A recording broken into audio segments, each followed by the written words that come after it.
Imagine yourself not in the sprawling marble-clad Rome of the emperors, but in an earlier, harder version of the city. It is the time of the Roman Republic, perhaps the 3rd or 2nd century BCE. This Rome is a city of brick and wood, a rising power, but still a society with deep roots in an agrarian, patriarchal, and profoundly conservative past.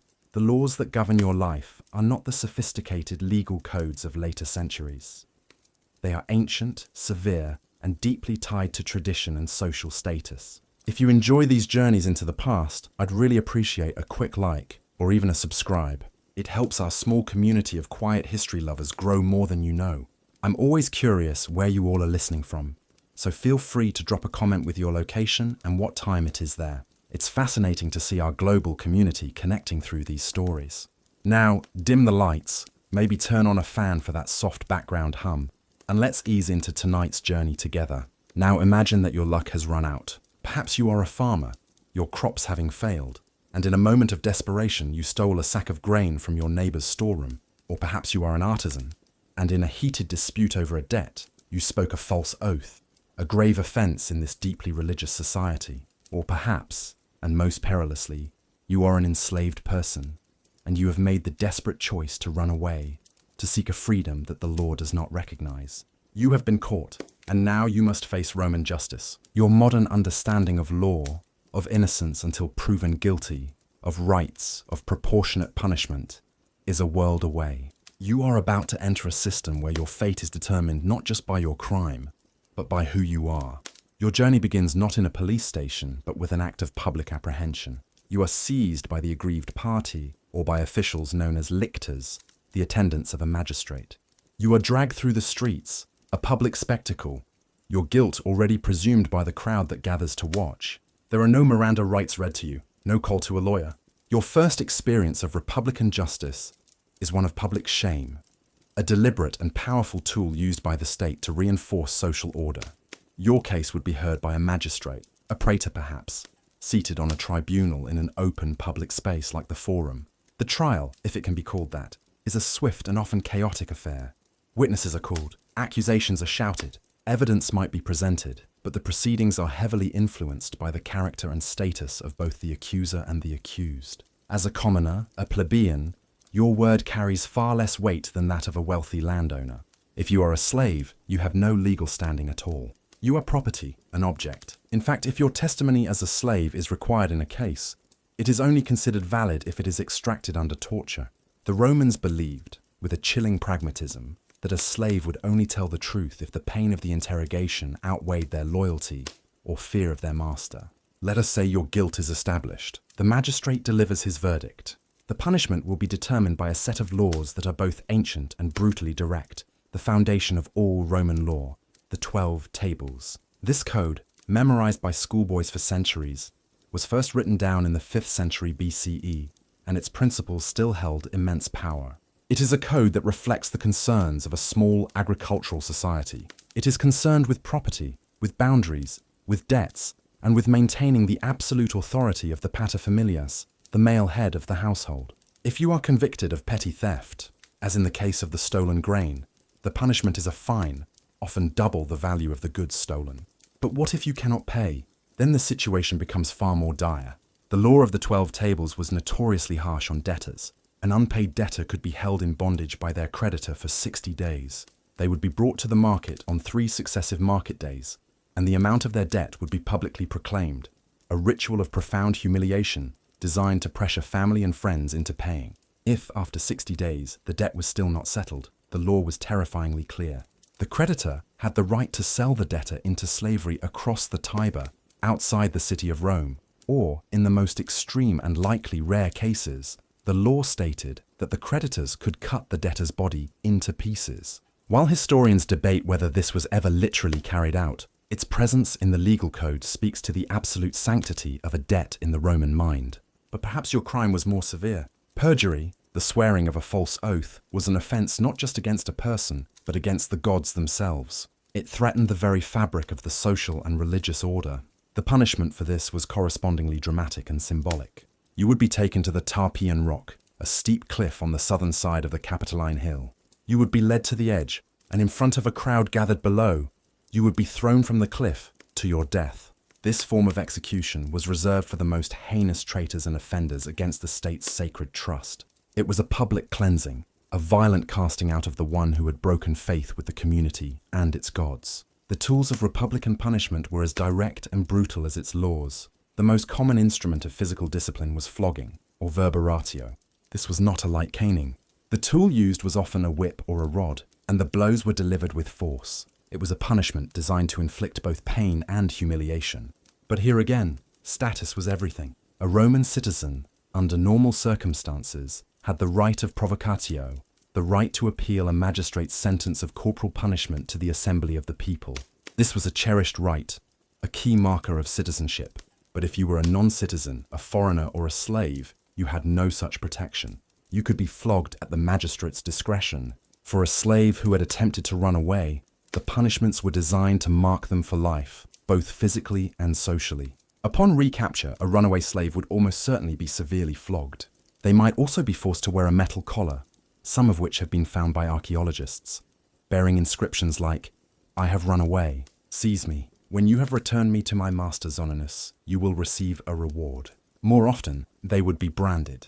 A hot iron, the ferrum, would be pressed to their forehead, searing the letter F for fugitivus into their skin. This was a permanent, inescapable mark of their shame and their status. It was a sign to all the world that this was a person who had defied the natural order, who had attempted to steal themselves from their rightful owner. They were now, and forever, a marked man or woman. The ultimate authority in the early republic, however, was not the state, but the family. The paterfamilias held the power of patria potestas, a near absolute power over his entire household, which included his wife, his children, no matter their age, his clients, and his slaves. Within the walls of his own home, he was the supreme judge. He held the power of life and death, the vitae nascisque potestas, over his children. If a son committed a serious offense, the paterfamilias could, in theory, legally execute him. While this right was exercised very rarely and only after a council of family members had been consulted, its existence demonstrates the immense power vested in the head of the household. The first loyalty of a Roman was not to the state, but to the family, and the first law was the word of the father. Let us return to your own predicament. As a commoner found guilty of a crime, you face a spectrum of punishments. You might be placed in stocks, the nervus, a device that held the feet fast, forcing you into a cramped and painful position for hours or days in a public place. You might be sentenced to hard labor in the mines or quarries, a virtual death sentence, where life expectancy was measured in months, not years. Or you might face exile, exilium. This was not a simple relocation. To be exiled was to be stripped of your citizenship, to have your property confiscated, and to be interdicted from fire and water, a legal formula meaning you were utterly cut off from the community of Rome. You were now a non-person, forced to live out your days in a foreign land, a ghost haunted by the memory of the city that had cast you out. And for the most serious crimes against the state, such as treason, per duellio, the punishment was particularly grim. The convicted traitor might be scourged to the point of death, or they might face one of the most ancient and terrifying forms of Roman execution. Poena culae, the punishment of the sack. This was reserved for the crime of parricide, the murder of one's own father, an act the Romans considered so monstrously unnatural that it required a punishment of unique horror. The convicted parricide would be sewn into a thick leather sack, along with a collection of live animals, a dog, a rooster, a viper, and a monkey. The sack would then be thrown into the Tiber River or the sea. The symbolism was potent. The man who had committed such an unnatural act was not worthy to touch the earth, to breathe the air, or to see the sun. He was to die in a microcosm of chaos, sealed in darkness with frantic, terrified animals. His body denied a proper burial, his soul denied peace in the afterlife. As you stand before the magistrate, awaiting your sentence, you are not just an individual facing the consequences of your actions. You are a lesson.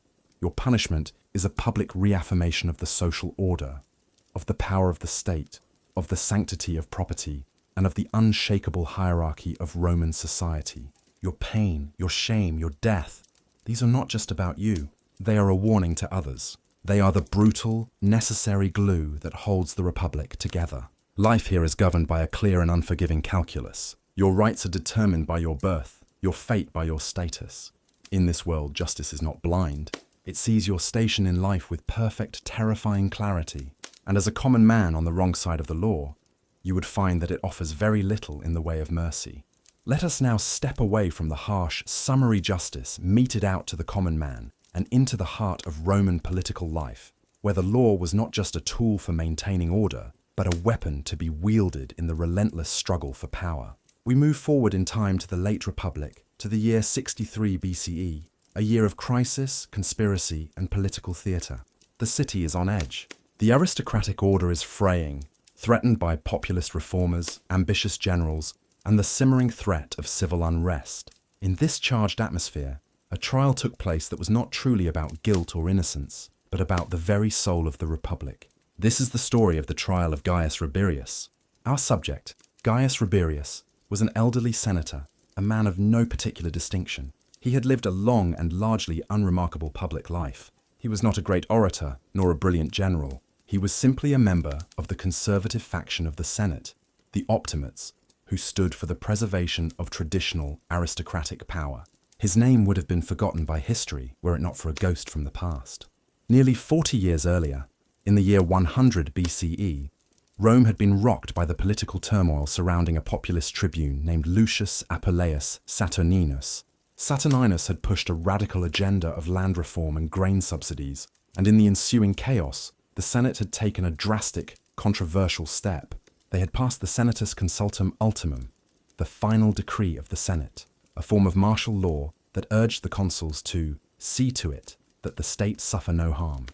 In the violent suppression of Saturninus and his followers that followed, the tribune was killed. One of the men who had taken part in the mob action against him was a young Gaius Rabirius.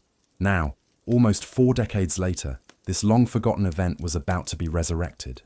Not out of a desire for justice, but as a calculated move in a complex political chess game. The master of this game was a rising political star, a man of immense ambition and populist appeal, Gaius Julius Caesar. In 63 BCE, Caesar was not yet the conqueror of Gaul or the dictator of Rome. He was the Pontifex Maximus, the chief priest of Rome, and a leader of the Populares, the faction that championed the cause of the common people against the aristocratic Senate. Caesar saw an opportunity. He wanted to challenge the Senate's ultimate weapon, the Senatus Consultum Ultimum. If he could prove that acting under this decree was still a punishable offense, he could strip the Senate of its power to declare martial law, leaving his conservative opponents politically neutered. He needed a test case, and the elderly, unassuming Gaius Rabirius was the perfect target. The charge brought against Rabirius was perduellio, high treason, for his alleged role in the death of Saturninus. This was a deliberately archaic charge. The normal procedure for a murder trial would have been a hearing in a standing court. But Caesar and his allies didn't want a normal trial. They wanted a spectacle. They wanted a piece of political theatre that would resonate with ancient traditions and popular sentiment. So they revived an almost forgotten legal procedure, the trial for treason before the assembly of the people, a ritual steeped in the symbolism of the early republic. The trial was to be presided over by 2 special judges, or dumviri, one of whom was, not coincidentally, Julius Caesar himself. The prosecutor was another key figure in the Popularis faction, the tribune Titus Labienus. Labienus's motive was personal as well as political. His own uncle had been killed alongside Saturninus all those years ago. The stage was set for a show trial, a legal drama where the defendant was merely a pawn, and the true target was the authority of the Roman Senate. Imagine the scene. The trial does not take place in a basilica or a courtroom. It is held in the Campus Martius, the Field of Mars, a large open space outside the sacred boundary of the city. This location is significant. It is a place of military assembly, a place where the Roman people gathered as an army. The court itself is a piece of ancient ritual. A spear is planted in the ground to signify a place of judgment. The proceedings are public, chaotic, and highly charged. The people of Rome are not just spectators. They are the ultimate jury. The prosecution, led by Labienus, lays out its case. They argue that Saturninus, as a tribune of the plebs, was sacrosanct, his person legally inviolable. To lay hands on him was an act of profound religious and political transgression. They paint Rabirius as a murderer, a man who took the law into his own hands. They parade a wax mask of Saturninus's face before the crowd, a dramatic prop designed to stir up popular emotion. Their legal argument is simple and powerful. The Senate's final decree is not a legal shield. It cannot authorize a citizen to kill another citizen. To act upon it is to commit treason.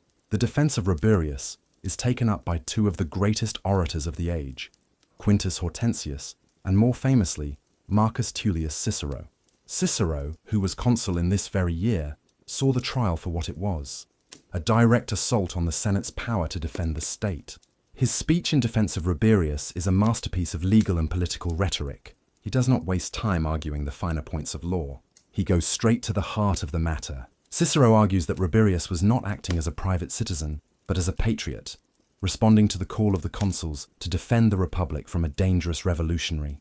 He paints Saturninus not as a martyred champion of the people, but as a dangerous demagogue who threatened to plunge Rome into anarchy. The true crime, Cicero thunders, was not Rabirius's action, but Saturninus's sedition. He argues that the Senatus Consultum Ultimum is the bedrock of republican security, the necessary emergency power that allows the state to save itself from existential threats. To convict Rabirius would be to disarm the Republic, to leave it helpless in the face of future rebellions. The trial is a clash of two irreconcilable visions of Rome. For Caesar and the populares, it is about the sovereignty of the people and the inviolability of their elected representatives. For Cicero and the Optimates, it is about the preservation of order and the authority of the Senate to protect the state from itself. Gaius Rabirius, the old, forgotten senator, sits through it all, a silent symbol at the center of a political hurricane. The verdict of the two judges is a foregone conclusion. Caesar and his colleague find Rabirius guilty of treason. The sentence prescribed by the ancient law is horrific.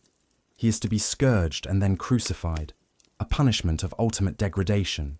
But Rabirius, as a Roman citizen, has one last hope: the right of provocatio, the right to appeal the verdict to the assembly of the people. And so the final act of this drama unfolds. The entire citizen body of Rome is summoned to the Campus Martius to vote on the fate of one old man.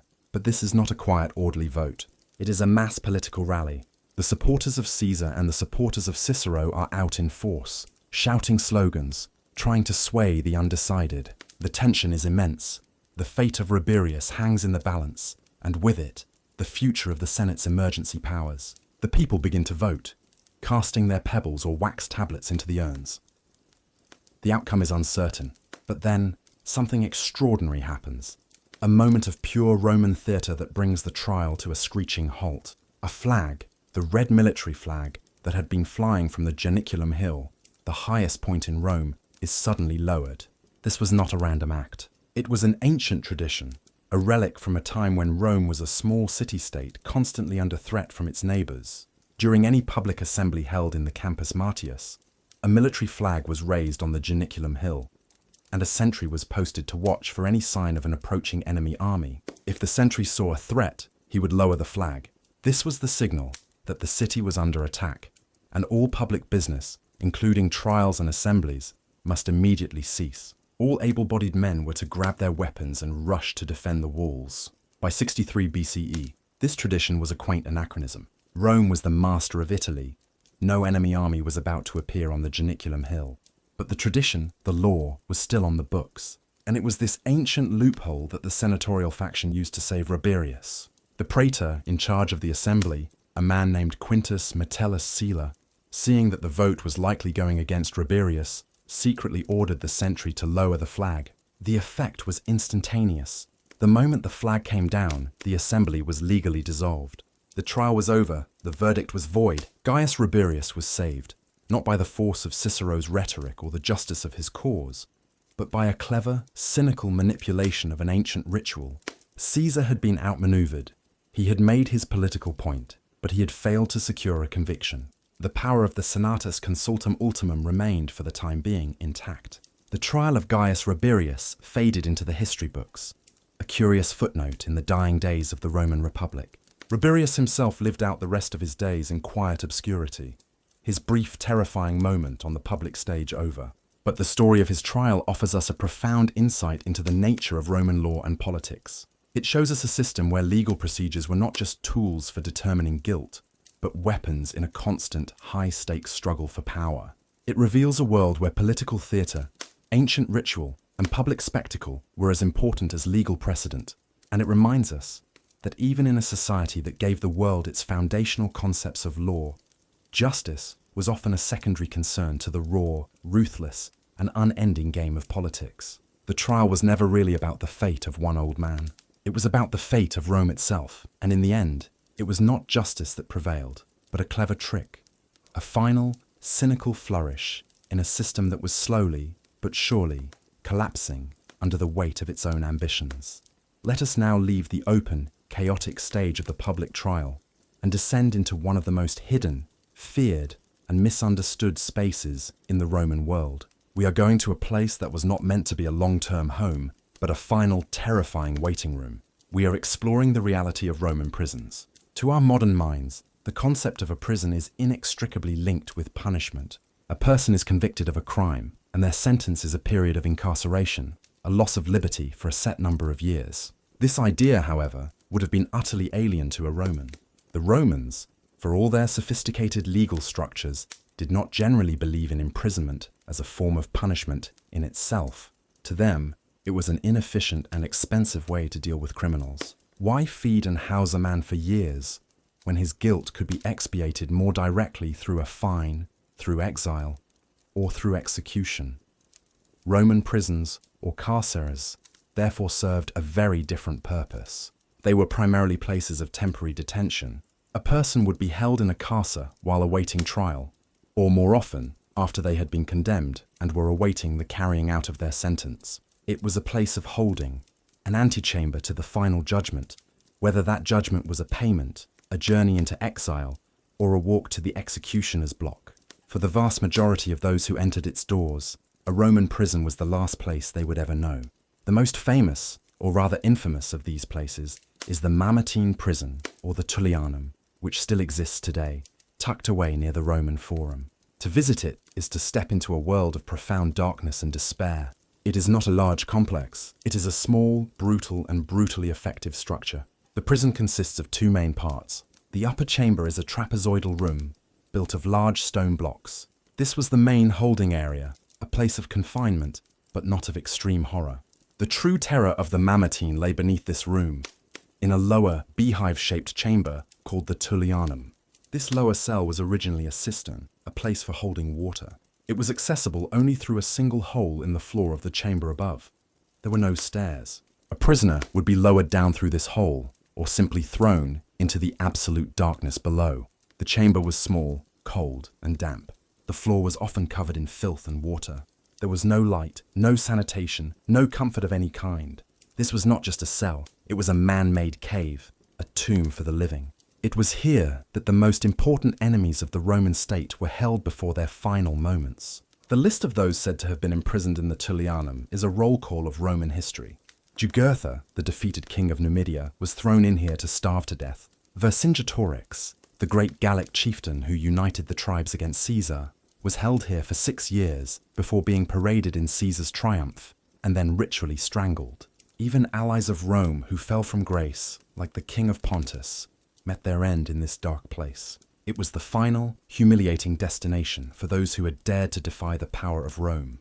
The archaeological finds from Roman prison sites, though rare, paint a vivid picture of the physical reality of confinement. We have found iron shackles, heavy manacles for the wrists, and ankle restraints designed to make movement difficult and painful.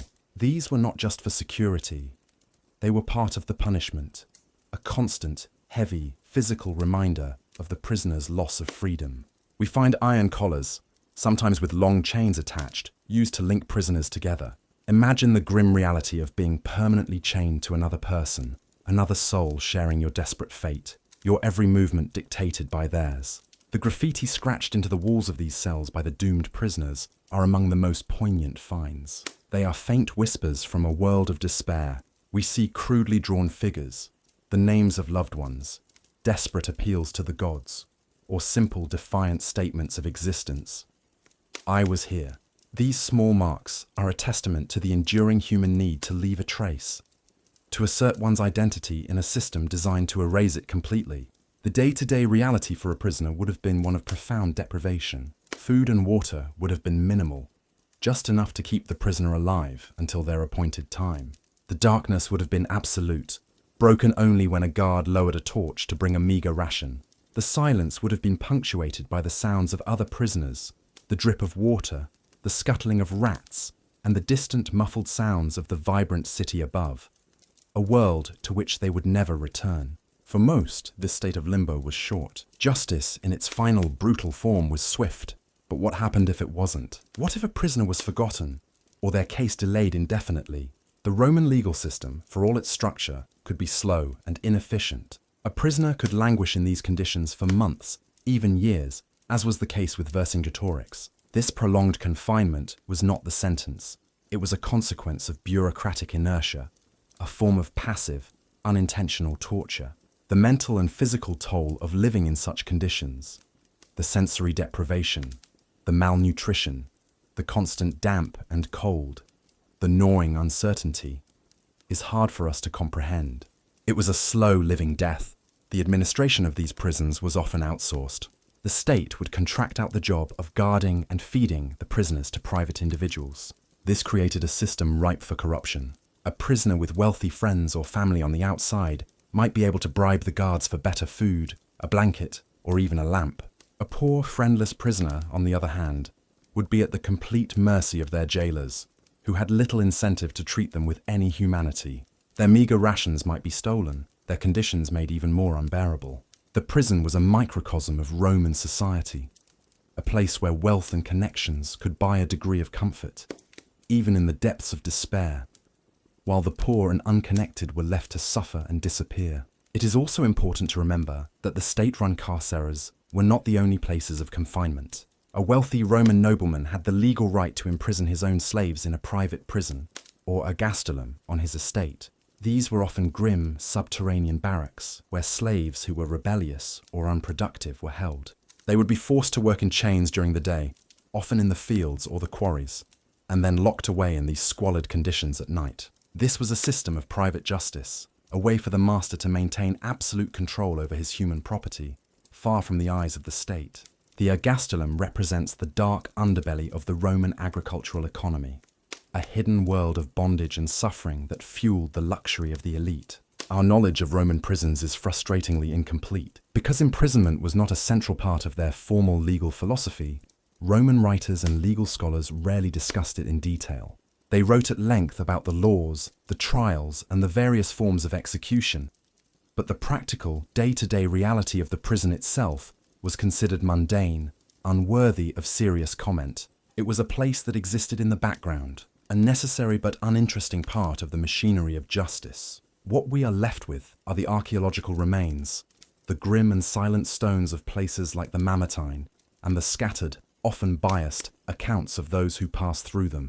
These fragments allow us to piece together a picture of a system that was not designed for rehabilitation, but for holding. It was a system that reflected the Roman obsession with order and social hierarchy, a place where the enemies of the state and the inconvenient poor could be hidden away from public view before their final, often public, disposal.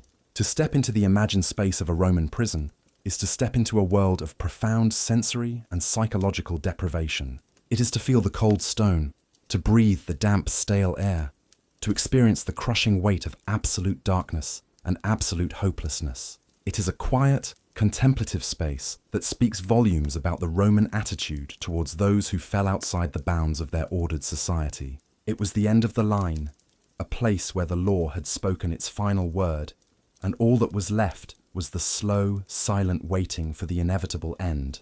We now emerge from the cold, silent darkness of the prison and step into the blinding sunlight and deafening roar of the Roman arena. We have moved forward in time, from the stern, unadorned justice of the Republic to the opulent, theatrical, and terrifyingly public punishments of the Empire. In this new era, the execution of a criminal is no longer just a grim necessity to be carried out on a remote cliff or in a dark cell. It has been transformed into something else entirely. It has become entertainment. It has become a spectacle, a grand, bloody performance designed to awe, to instruct, and to terrify the masses, all played out on the grandest stage the world had ever seen, the Colosseum. Imagine yourself now as a spectator. It is the midday break in a full day of games, or Munera, sponsored by the emperor himself. The The morning has been filled with the venaciones, the wild beast hunts, where exotic animals from the furthest corners of the empire, lions from Africa, bears from Germany, tigers from Parthia, were pitted against each other, or against skilled hunters called bestiarii. The main event, the gladiatorial contests, the fights that everyone has come to see, will take place in the afternoon. But this midday lull is not empty. It is reserved for the noxi, the condemned. This is the time for public executions, and tens of thousands of Roman citizens, from the emperor in his imperial box to the poorest plebeian in the highest seats, have stayed to watch. This fusion of entertainment and judicial punishment would be deeply shocking to a modern observer. But for a Roman, it was a perfectly logical, even necessary part of the social order. The games were a manifestation of the emperor's power and generosity, a gift to his people. By including executions in the program, the emperor was not just providing a spectacle, he was publicly demonstrating his role as the ultimate guarantor of justice. He was showing his people, in the most visceral way possible, the consequences of defying Roman law and challenging the peace of the empire. The Pax Romana, the death of a criminal in the arena, was a powerful piece of political propaganda, a lesson in order and obedience written in blood on the sand. The range of condemned individuals was broad. They were murderers, arsonists, bandits, rebellious slaves, and, increasingly, followers of forbidden or subversive cults, most notably Christians. But they were also prisoners of war, defeated enemies of the state who were kept alive for this final, humiliating public display. The method of their execution was not uniform. It was often tailored to their crime, their status, and most importantly, the theatrical demands of the day's spectacle. One of the most common and feared forms of execution in the arena was damnatio ad bestias, condemnation to the beasts. A condemned prisoner, often with no weapon or armor, would be released into the arena. And then, from gates hidden in the floor and walls, wild, starving animals would be unleashed upon them. The outcome was brutally inevitable. This was not a fair fight. It was a demonstration of the power of the empire over the wildness of nature, with the criminal caught in the middle. The crowd would watch with a mixture of horror and fascination as the lion or the bear, creatures of immense power and natural ferocity, did their grim work. This form of execution was often reserved for those considered the lowest of the low, runaway slaves, vile murderers, and members of despised foreign cults. It was a death that stripped the victim of all human dignity, reducing them to mere prey. Another method was burning at the stake. This was often used for arsonists, a crime that was particularly feared in the crowded, flammable city of Rome. But even this was given a theatrical twist. The condemned might be forced to wear a costume called a tunica molesta, a tunic soaked in flammable pitch. They would then be tied to a stake and set alight, becoming a living torch. In his later years, the Emperor Nero famously used this method to execute Christians, whom he blamed for the Great Fire of Rome. The historian Tacitus reports, with a tone of disgust, that Nero used the burning bodies of these Christians to illuminate his own garden parties at night. This was a distortion of justice into a dramatic form of spectacle, a sign of an emperor whose sense of proportion had given way to excess and performance. But perhaps the most theatrical and uniquely Roman form of punishment was the mythological reenactment. The Romans had a deep appreciation for the stories of their mythology, tales filled with transformation, symbolism, and moral consequence. In the arena, these myths were brought to life through elaborate stagings, with condemned prisoners cast in the roles of legendary figures. A man might be dressed as Orpheus, the famed musician, handed a lyre and placed in the center of the arena. He would begin to play, briefly captivating the audience in a quiet, almost surreal moment, before the scene shifted abruptly in tone. A female prisoner might be presented as Pasiphae, the mythical queen tied to a fateful tale involving a bull. Staged with props and animals, the scene would be designed to reflect the myth without words. Another might portray Dirce, dramatically attached to symbolic horns as part of the retelling. These performances blended narrative with sentence, using known myths to frame the event not merely as punishment, but as participatory storytelling. The audience was not just watching a conclusion, they were seeing a story made real. This added a layer of theatrical justification to the event, allowing spectators to perceive it as art or tradition, rather than mere consequence. How did those involved respond to these final roles? We have records suggesting a wide spectrum of reactions.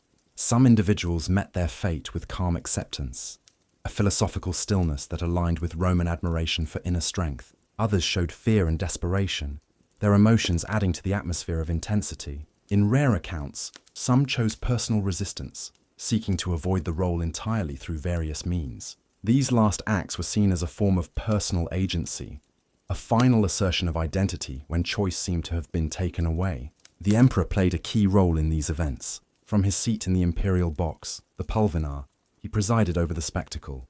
His presence affirmed the ceremony, and his responses were closely watched by the entire audience. Even the slightest gesture, thumbs raised or lowered, though its precise meaning is still debated, could determine the fate of a participant. The games were, in part, a dialogue between ruler and people. The crowd could express its approval or protest, and a shrewd emperor knew how to read the mood. In a way, the Colosseum was one of the few public spaces where the voices of ordinary Romans could reach the ears of their leader. The Roman elite, the senators and equestrians, occupied the lower tiers of the arena, closest to the action. For them, attendance was both a duty and a display of allegiance. It was a space where reputation was managed, connections were maintained, and loyalty to the emperor was demonstrated. They watched the events unfold with a more detached eye, often commenting on the design of the performances, the skill of the participants, or the creativity of the stagecraft. For them, it was a key part of public life, reinforcing the social structure that sustained their privileges. Behind all of this was a massive machine of logistics and labor. An entire industry was responsible for capturing and transporting wild animals for use in the games. Another trained the fighters, gladiators and beast handlers alike. A vast administrative system managed the prisons, scheduled appearances, and coordinated the flow of people and resources. These spectacles were the public culmination of Rome's justice system, a final dramatic expression of its authority. Punishment was not seen as a private act of rehabilitation, but as a very public display of control and power. As the sun lowered in the sky, the arena floor, having borne the weight of numerous displays, was quietly prepared for the next phase. A clean layer of sand was spread, covering the earlier scenes. The preliminary events of the day had concluded. Now, the audience, having watched a variety of performances and penalties, turned its attention to the main attraction, the gladiators.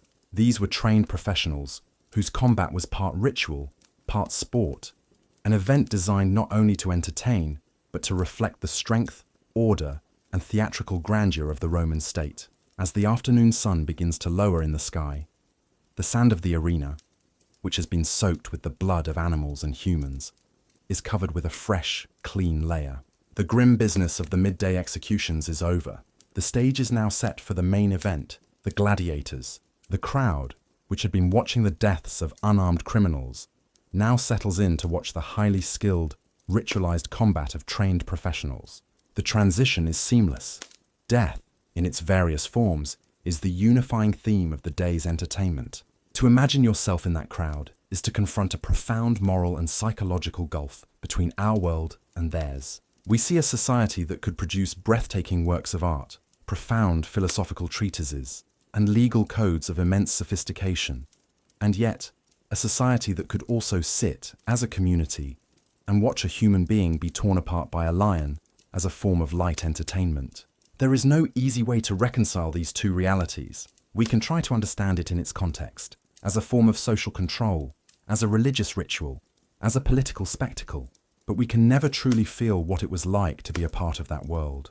To see this not as a horrifying aberration, but as a normal, necessary, and even enjoyable part of public life. The roar of the crowd in the Colosseum is the sound of a civilization that had a fundamentally different relationship with life and death, with justice and cruelty, with entertainment and horror. It is the sound of a world that, for all its familiar seeming structures, is ultimately deeply alien to our own. It is a powerful, disturbing, and profoundly human sound. A reminder that the capacity for both great creativity and great cruelty lies deep within the heart of any civilization, including our own. And it is a sound that, even after 2,000 years, has not entirely faded into silence. It echoes still, a quiet, unsettling hum beneath the foundations of the world we have built. As you step away from the imagined roar of the Colosseum, let the noise fade into the background of your mind. Let the harsh glare of the arena sun soften into the gentle darkness of your own quiet room. The journey through the grim landscape of Roman punishment is over. We have walked the streets with the common thief, feeling the shame of public accusation. We have sat in the tense political theatre of a senatorial trial, where justice was a pawn in a game of power. We have descended into the cold, silent despair of the Mamertine prison, a place of waiting and forgotten souls. And we have stood in the midst of the Colosseum, witnessing the ultimate fusion of justice and spectacle. It is a world that can feel incredibly distant, its values and practices born of a logic that is hard for us to grasp. The casual brutality, the rigid social hierarchies, the public nature of what we consider intensely private matters. All of these things create a sense of profound difference. And yet, beneath the surface, we can also see the familiar outlines of a human society grappling with timeless questions. How does a society maintain order? What is the purpose of punishment? What is the relationship between the individual and the state? The Romans answered these questions in their own way, with a system that was often brutal but also complex, highly structured, and, in its own terms, deeply logical. Their world was one of constant low-level anxiety, a world without the safety nets of modern life. Fear of arbitrary power, of public humiliation, of sudden, violent death was a part of the daily texture of existence for most people. Your own world, the world you're in right now, is, by contrast, a sanctuary of quiet and security. The solid walls of your home, the privacy of your own thoughts, the assumption that you are safe and that justice, should you need it, will be a rational and predictable process. These are luxuries that even a Roman emperor could not fully command. So as you settle more deeply into your comfort, let the echoes of that ancient, harder world serve as a quiet reminder of the peace you now inhabit. Let the stories of the condemned, the senators, and the prisoners become a distant, fading murmur. There are no trials to be won, no prisons to endure, no spectacles to witness. There is only the stillness of this moment, the gentle rhythm of your own breathing, and the quiet, welcome promise of sleep. Let the history fade and let the peace remain. Allow yourself now to drift, to let go, and to find your own quiet